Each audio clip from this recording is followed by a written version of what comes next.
As all of you know, we're gathered in this historic house for an opportunity that comes to a people once in a century, the celebration of the 200th anniversary of the United States, which will take place in 1976.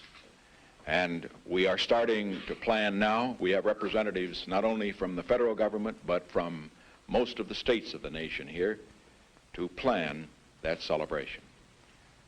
I would like to speak to that subject very briefly, to speak to it in perhaps a way that most of you would not have thought of, because traditionally when we think of this kind of a celebration, we think of the nation's past and we glory in that past, as we should.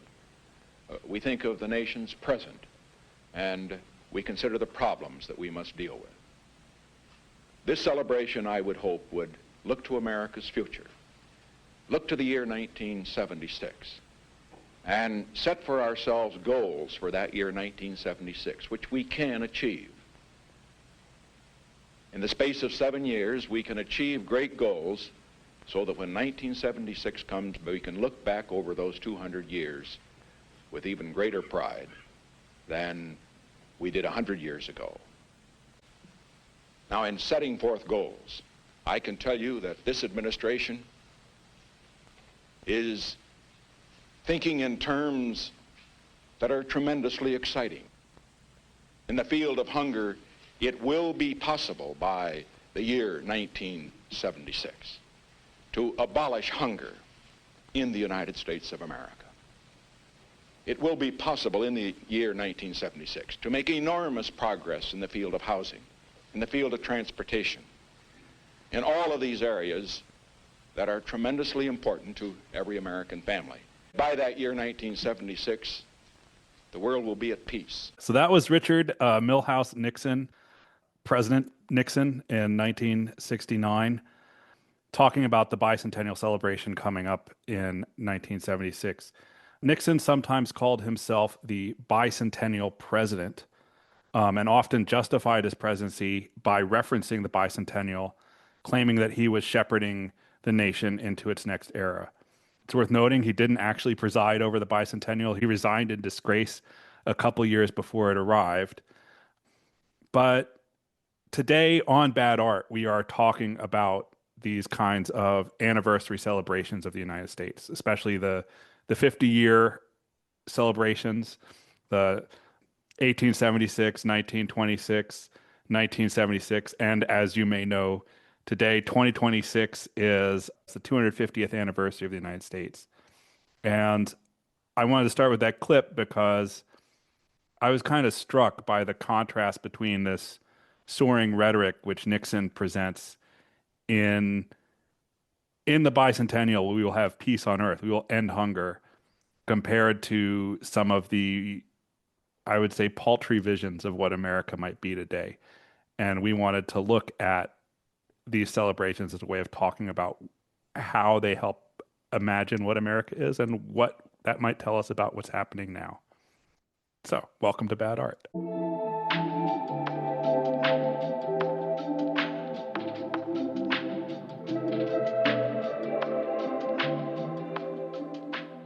So things that stood out to me just from like hearing the clip and hearing your intro is like, first of all, the weirdness of hearing a Republican president talk about peace on earth, ending hunger, and making advances in the fields of housing and transportation. Was just kind of a mindfuck. Yeah. Second is, as you said, kind of the idea of an anniversary being not like a chance to have a big party, but rather a chance to set goals and kind of assess how far we've come is really different from how the 250th is being marked. So that's like related to the idea of the emphasis on the future rather than the past and the present, but it feels a little bit different, right? It's like party versus goal setting. It makes me think actually about like what an effective politician Nixon was, right? Because like you can hear in the clip, like the man does not have charisma. No. and watching the video, he has like this really shifty body language, right? As we know, but it's so smart of him to basically like 7 years ahead hang his whole agenda on this national aspiration of like giving America something to celebrate, right? It's so smart. And it's in a lot of ways, right? It's kind of the polar opposite of what we're getting this year, where it's like purposefully divisive, purposefully steering away from politics and toward culture wars agenda things, right? And it's like, I think it's particularly interesting because like Nixon did a lot of culture wars kind of things, right? Like if you read Nixon Land, for instance, like Rick Perlstein does an amazing job of showing all of the ways in which like Nixon's electoral chances really were built on feeding the culture wars kind of stuff. So it's really interesting to see how he pivoted from that elections mode to presidential mode, right? Yeah. And I'm thinking about like in Trump's first term, people were like all these pundits were waiting for Trump to execute that Nixonian pivot from Right. culture wars campaigning to policy-based governing, right? And so I remember like in Trump's first term, pundits would always be like, today is the day that Donald Trump finally became president. Right. And, you know, not for nothing, but in his second term, we don't hear anyone saying he finally became president because it's clear that he just wants to like govern in culture wars campaign mode. And the 250th celebration is an extension of that. It's so funny, like to be like to hear Nixon and be like, oh man, I wish we could have a president like that. Because I mean, I don't want to give anyone the wrong idea. Like he was a total piece of shit, right? Like an awful president. But it's like funny because there is this meme of like, now Democrats, like centrists, not really super aware Democrats are like, oh, Bush was like such a noble president who, like, despite his flaws, really cared about the country. Or, Reagan, like say what you will, but like he was a real American, like contrast to Right. Trump. And like every time the country gets worse, like the horrible Republican presidents of the past get better by comparison. Right. Like it's like you really got to hand it to Nixon. You really have to hand it to Nixon. Yeah. So, well, that's a great segue into handing it to Nixon, which is our the first part of Bad art, the episode where we hand it to the Nixon. episode where we handed to Nixon. We wanted to spend a bit of time talking about 1976 and talking about the story of the bicentennial celebration in 1976, which, as Nixon indicated, like was a big deal. And we wanted to start with, the political figures of 1976, of which there are two key figures. One is Nixon. The other is Frank Rizzo in Philadelphia, because Philadelphia at the time was trumpeted as the bicentennial city.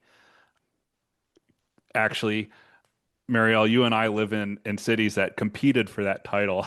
Philly, And Philly and Boston Boston. lost. Boston sort of lost, but like made up ground on Philadelphia, and it's happening again this year. Like they're competing like events, although no one cares this time. But So I, like, I hope we hear more about that, like the competition between Boston and Philly to be yeah. the bicentennial city. So Philly had the rep because the 1926 and 1876 exhibitions, which had basically been like World's Fairs about America, had Oh, been I based in didn't know that. Philadelphia. Yeah. And so they were like claiming we've done it every time. We should get to do it again. Anyway, so we had the mayor of Philadelphia, Frank Rizzo, and Nixon as president. These are both major figures of white reactionary politics at the end of the 1960s. Nixon, as many people know, talked about the silent majority, the people who aren't participating in like the civil rights movement or the anti-Vietnam movement, who may not be heard, but are his base, are people who don't care about all the stuff that's getting all the attention and just want America to quote unquote go back to normal. As well as you mentioned this already, but he used culture wars, like promising to get tough on crime, as a promise to crack down on the civil rights movement, basically a coded promise to wage a racial reaction, which he is open in Nixon land and other places. His advisors have talked about that pretty openly. Rizzo, the mayor of Philadelphia, was police chief before he was mayor, and notorious for leading a racist and homophobic police force that, in addition to aggressively clamping down on civil rights activism, just waged racial terror in Philadelphia's black neighborhoods and also waged a campaign of terror against gay sites in the city. So So, this was before he was elected mayor. He was known for this in Philly. yeah, and that's like sort of what got him elected. Yeah. Uh-huh. Yeah. So there's like he's sort of the first Reagan Democrat, like he's this reactionary politician who's nevertheless a Democrat for reasons of being in a city, being an ethnic, you Right, know. like being a Democrat because of support from like the white ethnic working class that has historically voted for Democrats. Right, right. In the cities, right? Right. And Nixon and Rizzo are buddies. So it's like a national news coverage is about them like hanging out together and like calling one another. Yeah. And so Rizzo is the So first. what Go what ahead. did they do as buddies? Like what were their friend activities? Do we know? Oh, lots of calling each other up, hanging out when they're in one place or another. Like Rizzo made multiple trips to DC. It's funny, the book I'm relying on for this is like a little bit of it is queer studies. So they like there's a lot of news coverage actually about like Rizzo saying Nixon called me up and I was in the shower and I had to get out of the shower and like this is what the news Just coverage like all is. of like the homoeroticism of their Yeah, it was a friendship. very Yeah. homoerotic friendship. Um, and anyway, Rizzo is the first Democrat to endorse Nixon, and Nixon openly says he thinks Rizzo's support is the pathway for Republicans to make inroads among white ethnic voters in Democratic strongholds, right? So as a result of this friendship, Rizzo asked for and Nixon promises like millions of dollars for hosting the bicentennial celebration in Philadelphia. The total budget for the initial plan was about $1.2 billion, of which the federal government was going to be on the hook for half of that, the rest coming from the state and from private sources. It was broken up into different budgets. So here's the bicentennial, here's the money for the parks, here's money for transportation. But a lot of that was never delivered. And the reason is because, Nixon dropped out of office and was replaced by President Ford, who, as we know, was an austerity Republican who was also notoriously hostile to cities. So at the same time he's telling New York City to drop dead, he's telling Philadelphia, we're not going to waste money paying on this, celebration for you. Well, I mean, but this just makes sense because Ford didn't have a bromance with Frank Rizzo, so Right. why would he? No bromance, nothing to to hold him. So the promises get broken in that regard. Also, there's corruption on the board planning the bicentennial, of course, and lots of turnover.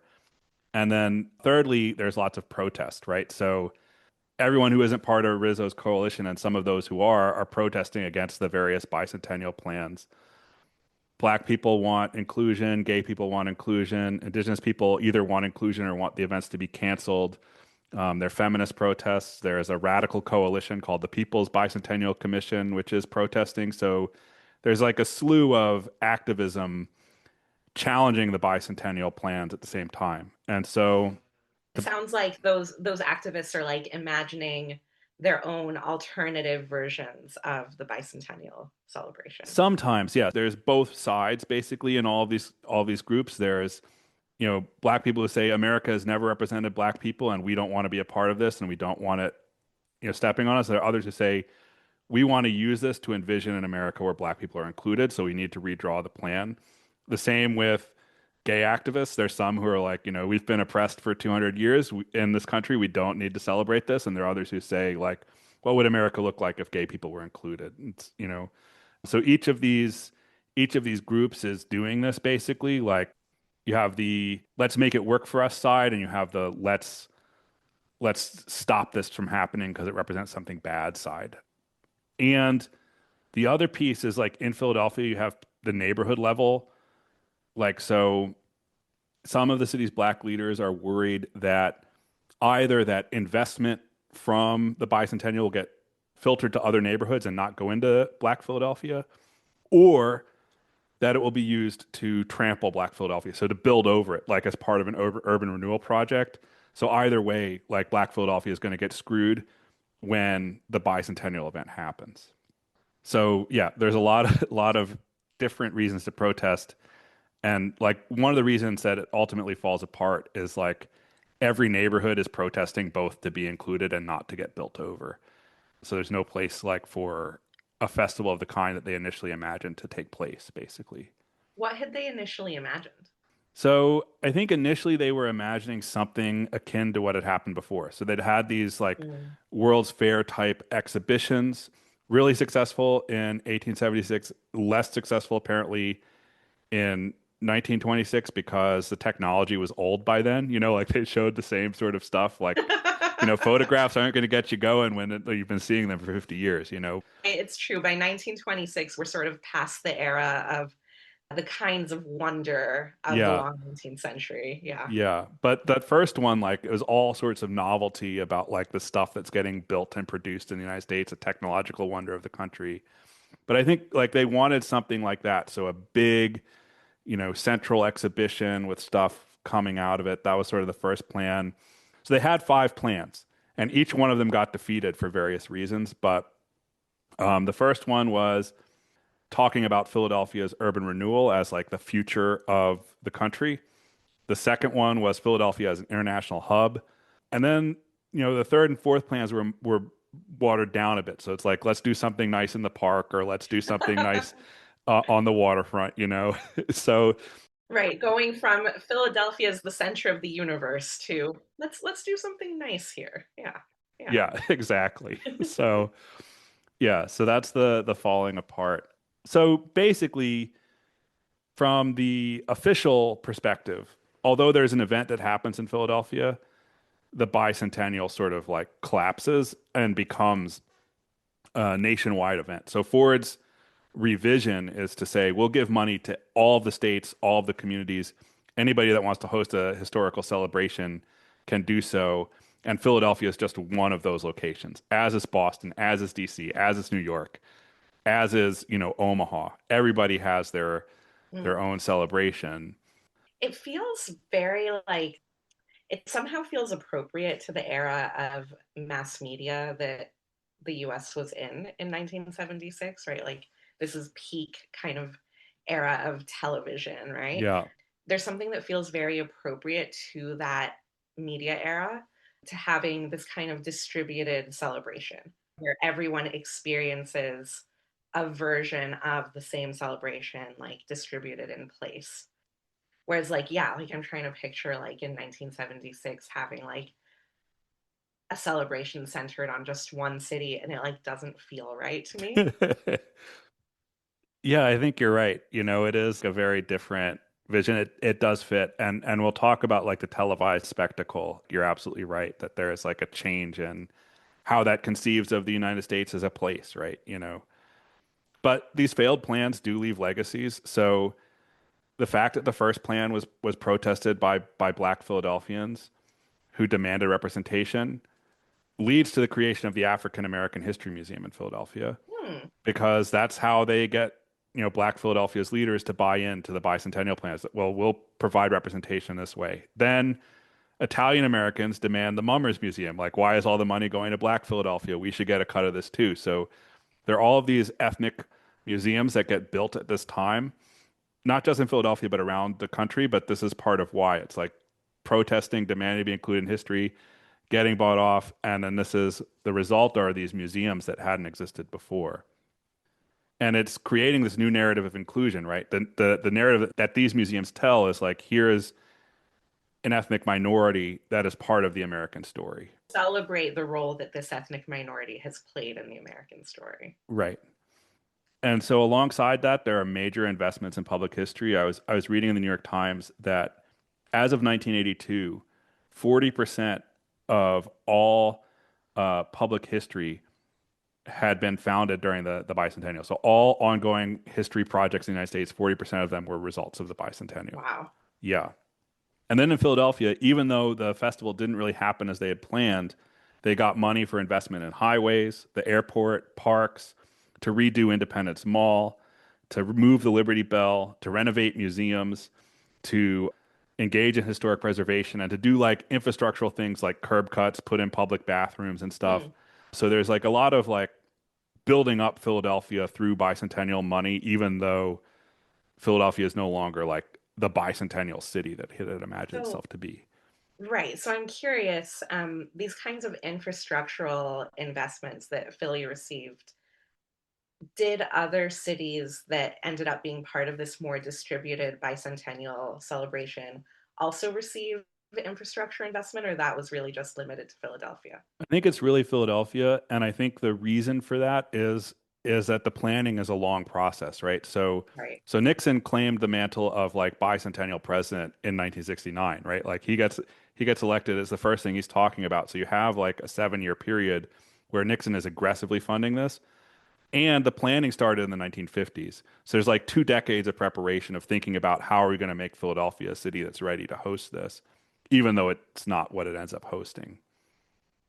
Right. But that makes sense because they really did see it as like kind of the equivalent to a modern day mega event. Yeah. Yeah. And I mean, it's funny how they talked about it openly as like a way to solve the city's problems. There's Mm. a kind of racist statement coming. It's in the Philadelphia magazine that says we must have the bicentennial. If we don't, Philadelphia could turn into Newark, like Wow. referencing like Newark's like famous urban riots, police riots, and race riots, but also like perceived as an as a sign of decay, like to like not be decayed like Newark, Philadelphia has to have Right. Like this. it's this feeling of like Philadelphia is on like a knife edge, right? It Yeah, could tip into anarchy. So therefore it needs this massive injection of right. capital. Yeah. Yeah, exactly. And their investments in the arts. So Leonard Bernstein comes to Philadelphia, writes a like bicentennial symphony. There's all sorts of stuff like that that happens. So that's Philly. Nationally, there are a couple of big events that take place that are worth commenting on. So, like, I like your TV metaphor, like this distribution, because when you start to see what events happen nationally, there's some interesting stuff. So, it's often largely privately funded, but they have these things called the Freedom Train. Okay. So, some like millionaire sponsors a train, Oh, like an actual train. an actual train to Okay. go around the US, and it's got artifacts in it. So it's got like the Declaration of Independence, moon rocks. This is like literally what's in the museum. Declaration of Independence, moon rocks, a Polaroid camera, a FBI display of, I'm not going to use the slur, but they used a slur Oh of no. disguises that immigrants used to cross the border. Oh my God. And like there's this crazy museum of like American ephemera on a train going around the nation. When it comes to your town, you can go onto the train and see all this stuff. And it's like millions of people see the Freedom Train, get on the Freedom Train, walk through, see the artifacts. What an incredible collection of artifacts to It's put so on your weird. freedom It's train. so weird. And there's also a wagon train. So you got the Freedom Train, and then you have the wagon train where all 50 states made covered wagons. And Oh, they ride from the West Coast to the East Coast together, traversing the United States. A really interesting thing about that is like, so it leaves from Washington, and Native Americans and the Stillaguamish tribe don't let them cross over their land because they're unrecognized. They say, we're not letting anyone cross until we get recognition. And so the tribe gets federal recognition because of their protest of the wagon train wow. crossing their territory. That's, I mean, good for them. I'm glad that one good thing came out of the freedom train slash wagon trains. It is like such a weird myopia about US history to act as though covered wagons were like a 50 state phenomenon. Yeah. You know, like it really, I mean, you could say it's myopia. You could also say, well, no, it's just proof of how powerful that pioneer myth was, Right. how powerful the fantasy of westward expansion was in the national psyche 50 years ago. Yeah. I mean, it's interesting you're highlighting the pioneer myth just because like we're already hearing how many different myths are being mobilized simultaneously in the Hmm. bicentennial, right? Like everyone's got a story, but they're finding the bicentennial as a way to tell it. There's a really interesting, if depressing, anecdote in. So Eddie Glaude wrote a book called America USA about the racial history of America's 50-year celebrations. And he notes that in 1976, people in Boston who were anti-school integration activists picked up on this and said, "We're just like the founding fathers protesting against a tyrannical government. You know, Oh, we're Boston is a colony, and we're having our will imposed upon us. Like so, if I had $1 for every time that people in Boston protesting something said, we're just like the Boston Tea Party, I mean, yeah." But in any case, like a powerful, like rhetorical sponge that everyone is like talking about what they're doing in terms of the American project, right. which I think is like part of its success, right? Is like everyone wants to be associated with it, even if they want the narrative to be something else. Right. So, what I'm hearing from you is that there wasn't really a single coherent narrative. There were kind of all of these different myths or narratives or claims that were all using the bicentennial as a hook. Right. So, on the one hand, you can say, well, there wasn't kind of this centralized narrative. But on the other hand, all of these different competing narratives, what they actually serve to do is they crystallize the importance of that founding moment and that founding story. Yeah, I would agree with that assessment. And I think you can think about it in terms of like what are the legacies of the bicentennial moment.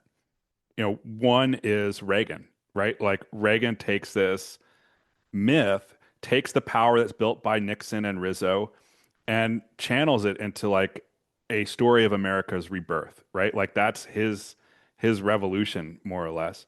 The other side, you have all of these ethnic museums telling new stories about inclusion. You have sort of the birth of multicultural American imaginary. So you have like really disparate impacts as well that are happening at the same time that come out of this.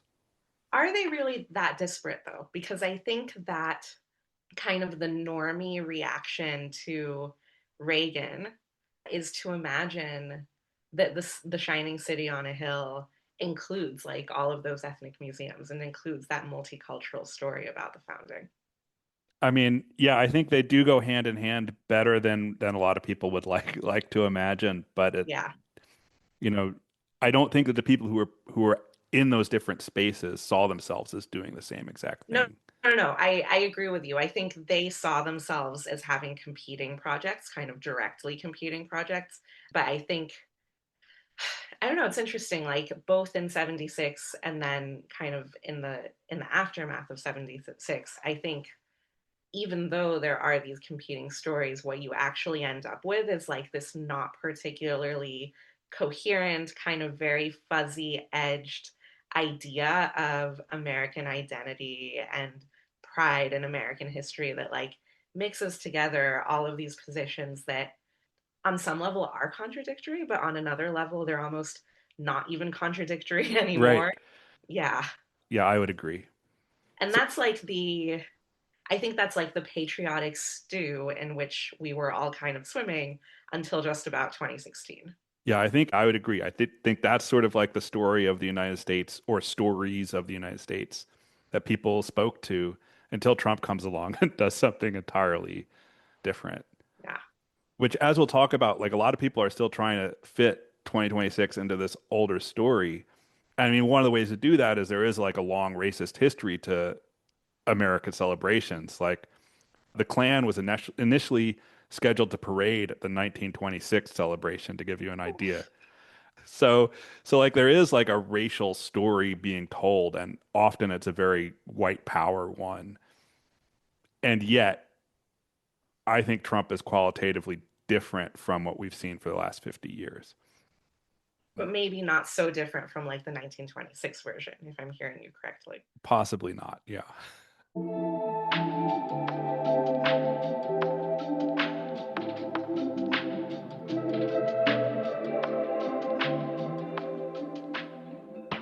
So the other thing to like before we move on from 76, The other thing to note is like it was a commercial event.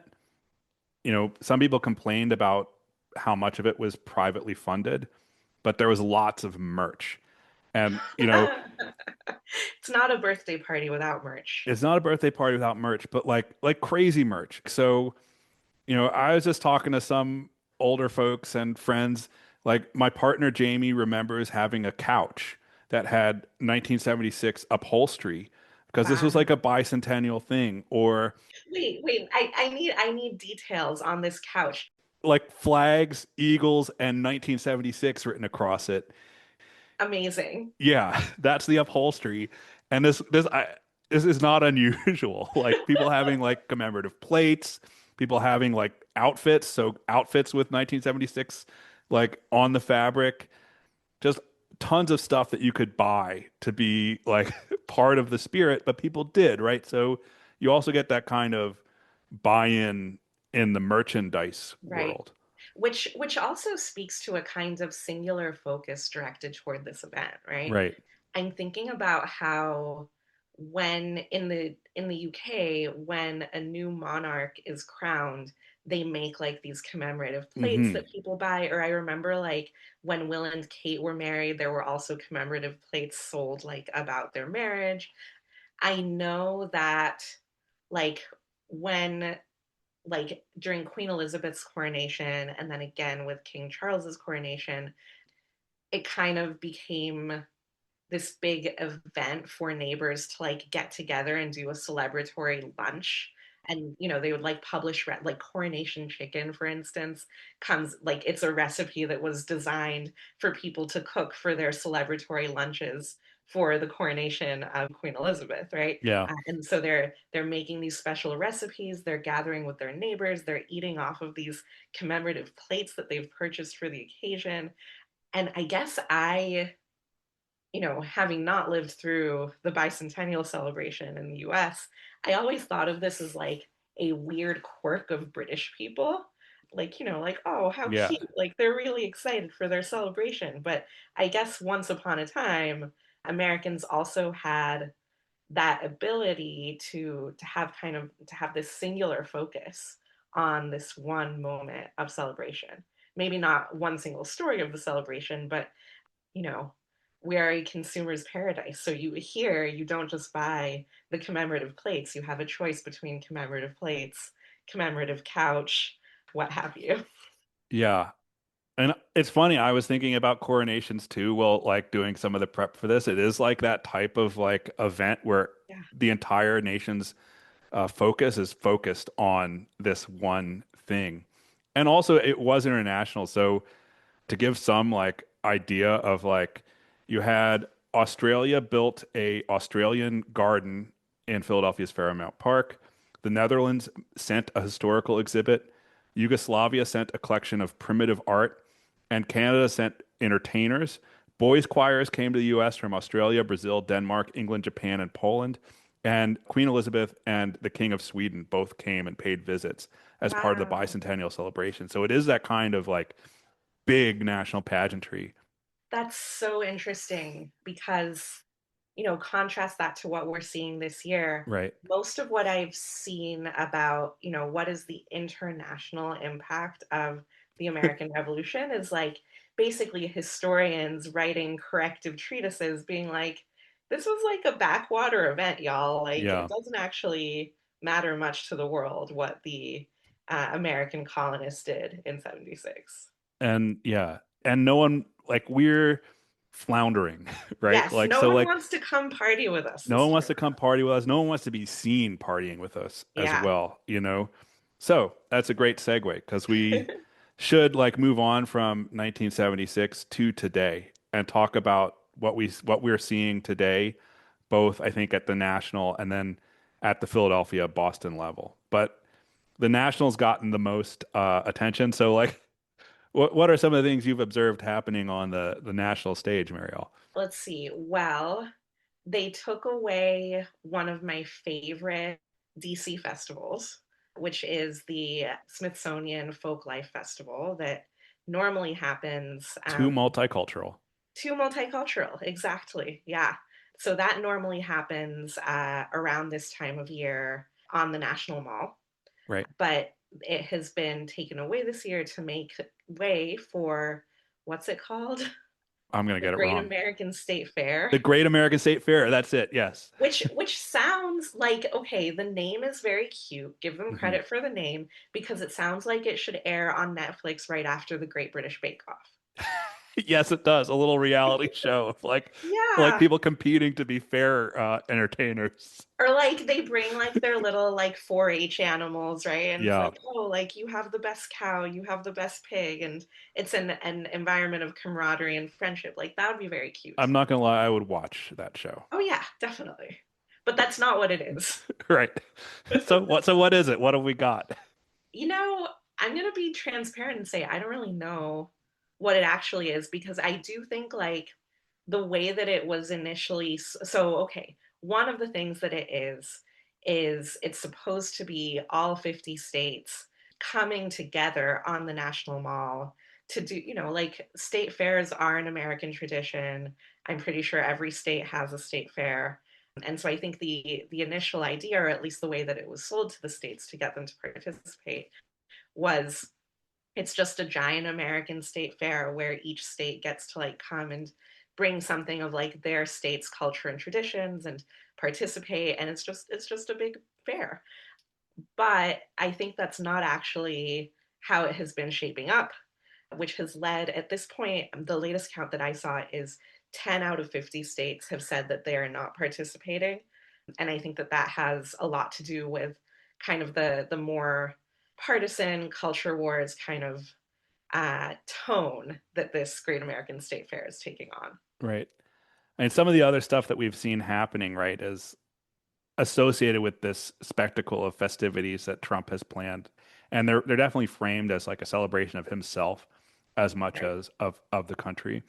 Right. And so for instance, the thing with the musicians who are going to perform at the Great American Right. State Fair is a good example of this, right? It's totally hysterical. Like so who are the musicians? There's like Bret Michaels, Milli Vanilli, Vanilla Ice, several others, all like early 90s or late 80s fame, who apparently were together billed on like small town touring, like 90s nostalgia act tour. In Oh, is that how they found them? That's how they Okay. found them, is like they were already touring together as like remember like 1992. Which is like exactly the kind of performers that you normally do see at a state fair, Right. right? And it Yeah. can be like very fun and cute to have these nostalgia acts that, like, you could not have afforded a ticket to see in a stadium in the 90s, but now you can see them at your local state fair. Right. So that would have been a nice idea.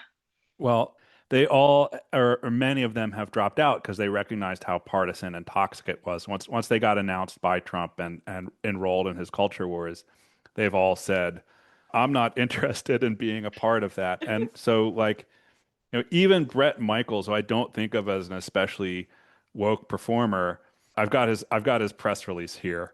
Let's hear it. I want to jump on here real quick and talk about the upcoming Freedom 250 event in Washington, D.C.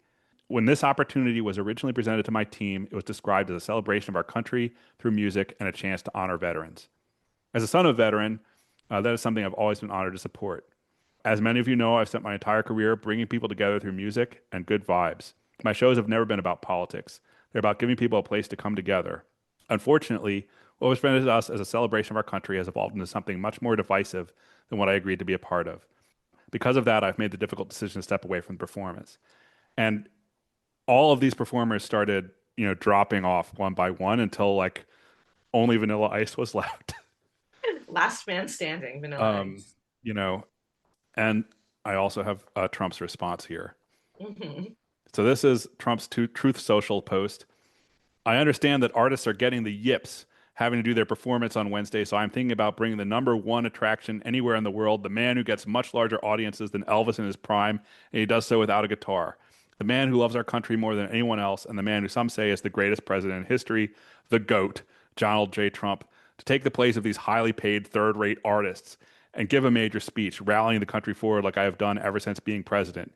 2 years ago, the United States was dead. Now we have the quote, hottest country anywhere in the world. I don't want so-called artists that get paid far too much money who aren't happy. I only want to be surrounded by happy people, smart people, successful people, and people who know how to win. So, and it goes on from there. Um, And it still goes on from there. Imagine calling yourself the GOAT in a social media post. yeah, I mean, it's just also just spectacular how divisive and toxic he is that like no one wants to be a part of this. No one wants to go to his party. And, you know, it's like a come down from what we've been talking about, but I think that's reflected nationally as well. Like, I mean, the bicentennial is not a thing. And before Yeah. we turn to how the bicentennial is not a thing, Or I do want to highlight one more semi-quincentennial. thing, Go ahead. Yeah. which is it's really striking that in that post he says that nobody loves America more than he does, right? Right. And in some ways, I think that is actually a really on point distillation of what the federal government's 250th celebrations have become, right? It's become a celebration of Donald Trump celebrating America, Right. Yeah. right? Yeah, I think that's right. I mean, the other thing to say about it is it's become a corrupt spectacle. So everyone's paying Also, attention to like the reflecting pools destruction, and I don't know that we need to say a lot about it because everyone sees what more is there to the say? pieces of the pool like floating up, the algae, the dead ducks, the people getting arrested as they get too close to it. But like that was fast tracked so it would be ready for the 250th And now anniversary. instead, maybe the pool will be drained and there will be no water in it. And yeah, and so you have this UFC fight on the lawn. Like it's just a grotesque, weird, like the whole thing has been the weird flailing of a Mad King. Like there's just this like celebrate me thing, and the funny thing is that the actual opposite has been the case. Is like everyone's distancing from it. Right. Right. No one wants to go to the UFC triumphal arch American flag blue reflecting pool party No. anymore. And they're not really having anything in Philadelphia or Boston either, despite like, I think representatives of both cities will claim differently, Yes. but in fact, these are not priorities for either city at the moment. And I'm just curious. I'm going to do a quick Google to say, like, what does the city of Boston say they're doing? Okay, so here are the upcoming Boston 250 events. Hmm. So, by the way, Boston builds what it's been doing as a year-long commemoration of Boston's role in the American Revolution and the legacy of activism and innovation that is woven through the history of the city and its people.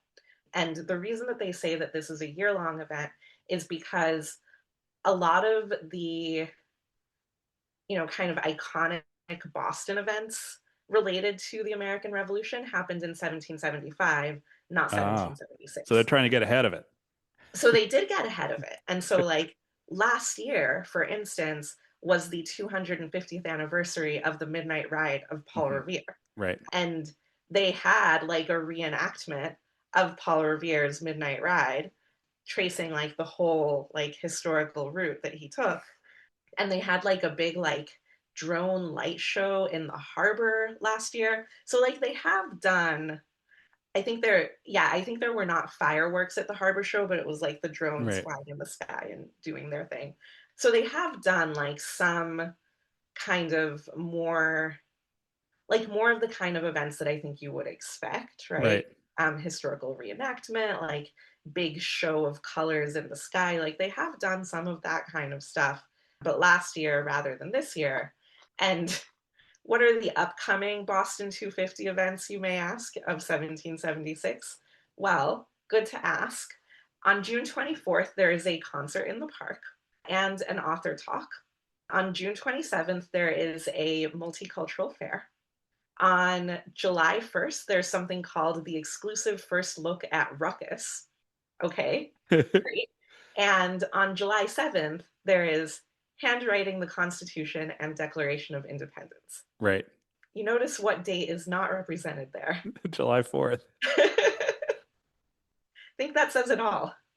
Yeah, I managed. It was difficult actually to find out what's going on in Philadelphia. I did manage to get my hands on a program of events, which is quite thick, but the things are they're all of these like small art projects. So artists Emily Schreiner and Liz Johan Bail are painting SEPTA bus shelters, a site-specific performance in Bartram's Garden, an event called Bicentennial Baby. Someone is hand sewing sails and displaying them on the pier. There is like a pop-up, like a giant pop-up book celebrating the history of Chinatown in a museum in Chinatown. Like Oh, the that's thing, kind of cool. it is kind of cool, but the thing about these are fine or not fine art events, but they're all the art events that are already happening already. Right. You know, like there's nothing setting them apart as Right. like They're not actually specifically about like America or like patriotism. Yeah. right. And you know, I'm not against, we've talked about this before, like using arts funding as an excuse to distribute money to small organizations and let them do Yeah. things. But that does seem to be like it in Philadelphia is like here's a bunch of small projects, some of which would happen anyway, some of which wouldn't have funding, but which are not different from what goes on every day in Philadelphia. Right. The other thing that they've done is like on my corner, there's now a bike rack that has a Liberty Bell on it and says 250 underneath. And there are a bunch of like new like planters on the sidewalk that have like 250 stamps. Did you have a bike rack on the corner before this, or it's brand new? It's new. At least you got a bike rack out of this whole deal. Got a bike rack and some planters, like these like small things, but there's not a big thing. And Yeah.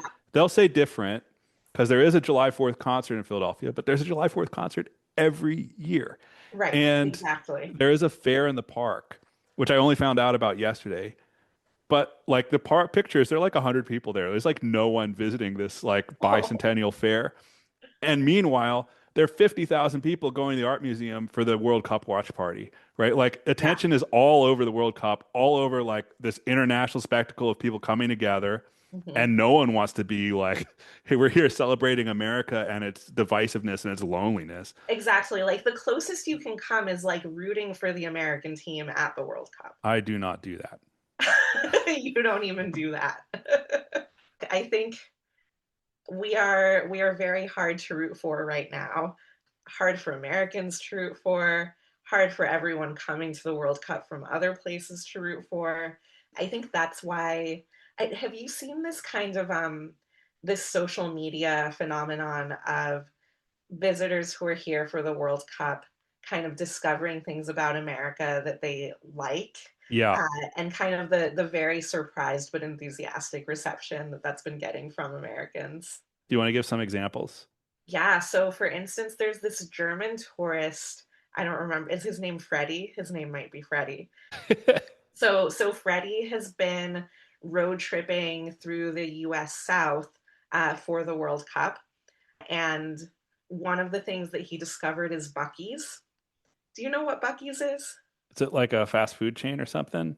It's no, it's Okay. like a giant rest stop.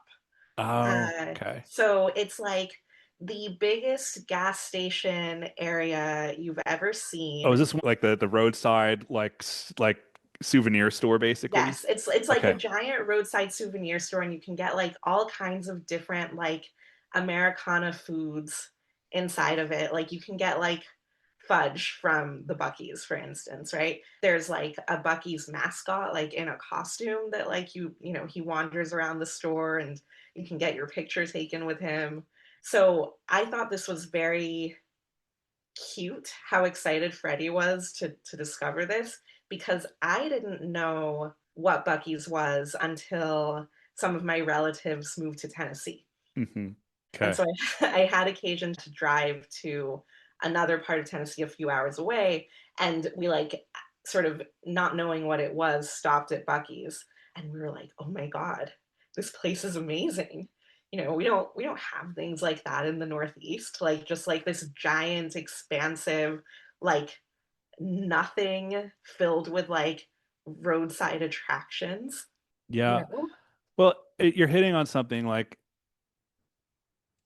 the country is delightfully weird at times. And there's so Yeah. much random strange stuff, which if you travel around, you find and encounter, and it can be great fun. That's a very different like US from Trump's imagination of like Yes. just being like Right. an Like asshole country. the US imagined as one giant road trip is like Yeah. just a very different imaginary of it. Yeah. Yeah.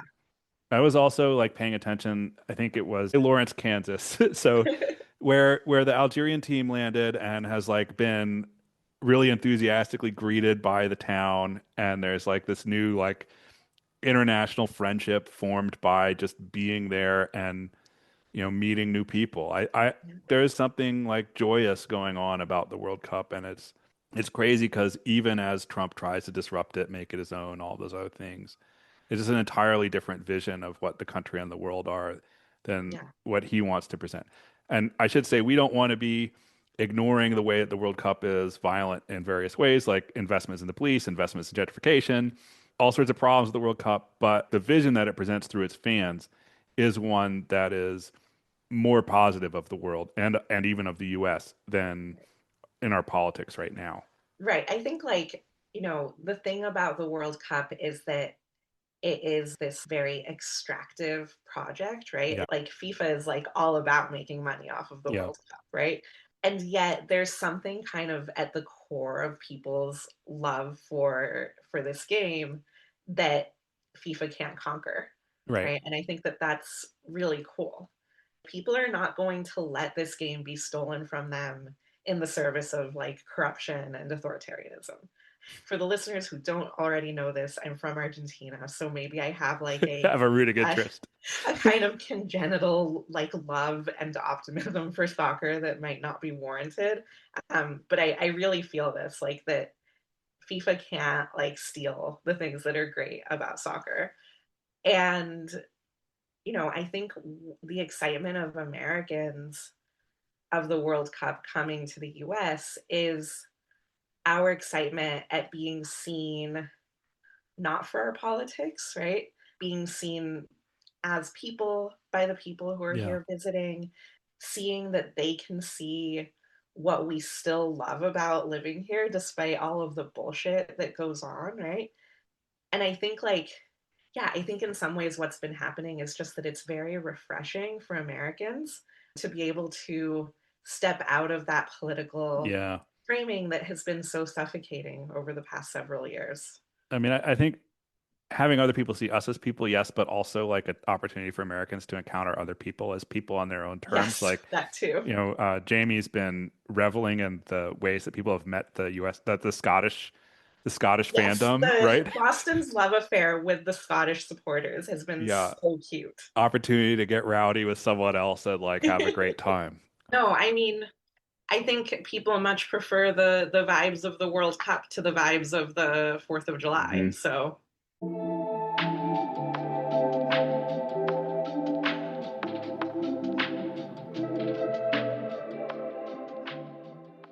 So, takeaways come a long way from 1976 to today. we've come a long way backwards from Yeah. 1976 to today. If there's one thing you can take away from this episode, it's that Richard Nixon was the best president of the last 50 years. That is the official bad art position. No, it's not. No, No, it's it's not. really not. We are not handing it to Tricky Dick. We misled you at the beginning. But it is striking how different the American project appeared in 1976 to what it appears today, where even a bigoted, warmongering, corrupt asshole had to play into this idea of imagining a future that holds us all together. And that was a dream that everyone could rally around and hold on to. And the bicentennial was an opportunity to build that for better and for worse, right? Like leading to Reagan was not a good direction that the US was going, but there are definite positives to that imaginary as well. And contrast that to today, where there are just no constraints on someone who in many ways is very similar to Nixon, but is able to let his pure libidinous urges drive the country straight into the ground. Not just that, but there's also no optimism. No Like, optimism. imagining a future has Yeah. gotten really difficult. Yeah. It's sad. Sad. Why do we always end sadly? We should have some episodes that where we end on a bright note. But you know what, though? Like, it's not actually that imagining a future has become difficult and feeling optimistic has become difficult. It only appears that way because of this really rigid framing that we've put on Hmm. what those futures can be and what we have to be optimistic about. Because we were just talking about the World Cup, right? And Yeah. how it does make us feel optimistic. And the future that we're able to imagine from the World Cup is a future where Americans can see people from other parts of the world as fully human and be encountered as themselves being fully human, right? So, you know, this is very anarchist of me, but it's an imaginary of a world where those borders don't matter as much. And so you can ask, well, what role does celebrating the founding of the nation play in this world where borders don't matter as much? And that's a good question to ask. Yeah. That's a really interesting question. It's so two thoughts. Like one, you're talking about that reminded me, like last time I think our episode ended this optimistically was like talking about Bad Bunny at the Super Bowl, you know? And it's like, but it was again, it was like moving beyond the US's borders, and maybe that is where we need to build our imaginaries. I had another piece. I had a note that we could talk about this controversy around AOC, saying Oh, that I don't know about this so controversy. she was on like some news show and she said the founders rebelled against the billionaires of their time. Obviously, a very questionable historical statement, but interesting in the sense that it was like trying to claim the mantle of US history as like a progressive mantle, which Hmm. is something like as we talked about like people did in the past. Like in 1976, some people were not doing that, but some were trying to say like no, this is our story too. Let us use this bicentennial to have ourselves newly represented and newly included. So there's a lot of controversy about like you shouldn't be being patriotic, like you know this is a terrible story, like, and there is something about like claiming that mantle, but then there is something about like maybe actually, as you're saying, like that the real way to have an optimistic future is to imagine one where the world is open, right? Like where the world is open and inclusive and we can meet one another, and these national fictions that have locked us into war and animosity can decay. I mean, if you ask me to rank the important revolutions of the late 18th century, I did ask you to do that, so please do. I mean, I would always rank the US below both France and Haiti, Yeah, right? Like, 100%. and part of the reason for that is because, I think the AOC's claim that the American founders were like rebelling against billionaires is like incorrect and self-serving. But I think regardless of what you make of that particular claim, what is clear is that the French and Haitian revolutionaries both had a much more expansive view of Yeah, freedom than the American revolutionaries did. yeah, yeah. They both really opened new possibilities for the world, which have since been somewhat foreclosed, but they're there. They're And there. that's, it's up for us to reclaim them. I mean, Haiti has been, not winning its World Cup matches, but keeping its head up during Yeah, them. yeah. Well, let's keep that. Yeah, go Haiti. Go Haiti. I think by the time this airs, they'll probably be out of the tournament. But we can hope that Haiti will still be around for us to root for. Yeah, I think that's a nice note to end it on. So, happy birthday, America. Happy And birthday, America. we'll talk to you next time. You've been listening to Bad Art, a podcast about the politics of art in the 21st century. I'm Colin McLaughlin-Alcock. I'm Marielle Grushko. Talk to y'all next time. Bye. Bye.